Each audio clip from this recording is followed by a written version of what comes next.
конституцияи ҷумҳурии тоҷикистон ки аз қабули он 30 сол сипарӣ гашт, аз солҳои аввали соҳибистиқлолӣ то имрӯз барои пешрафти ҳамаҷониба ва рушду шукуфоии мамлакат заминаи воқеии ҳуқуқӣ фароҳам овард. ба муносибати таҷлил аз ин санаи тарихӣ ки ҳамасола 6 ноябр ҷашн гирифта мешавад, дар ноҳияи шаҳри нав ҷамъомади тантанавӣ баргузор гардид.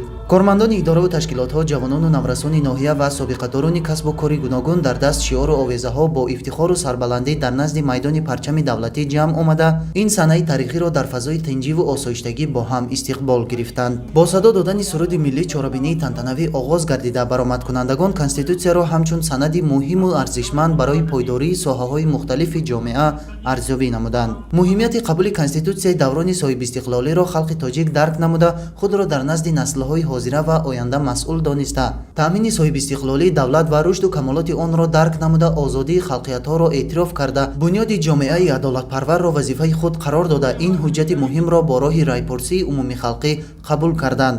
конститутсияи ҷумҳурии тоҷикистон ҳамчун қонуни асосӣ, пояи ҳуқуқии давлат, дахлнопазирӣ ва якпорчагии кишвар, манфиатҳои миллӣ, ҳадафҳои сиёсати дохиливу хориҷӣ ва асосҳои иқтисодиву иҷтимоии ҷомеаи тоҷикистонро муайян сохтааст. ин санади сарнавиштсоз дар марҳилаи барои халқи тоҷик тақдирсоз, роҳи ояндаи тоҷикистони соҳибистиқлолро муайян ва марҳилаи навбатии рушду инкишофи кишварро оғози тоза бахшид. маҳз конститутсия аст ки тамоми муносибатҳои имрӯзаи ҷомеаро ба танзим дароварда, дар бунёди дигар ҳуҷҷатҳои ҳуқуқӣ замина гузоштааст. дар идомаи чорабинӣ бо иштироки аҳли фарҳанги ноҳия суруду таронаҳои ватандорӣ, хештаншиносӣ, тарғибкунандаи ормонҳои миллӣ ва сулҳу суботи сартосарӣ пешниҳоди ҳозирин гардонида шуд.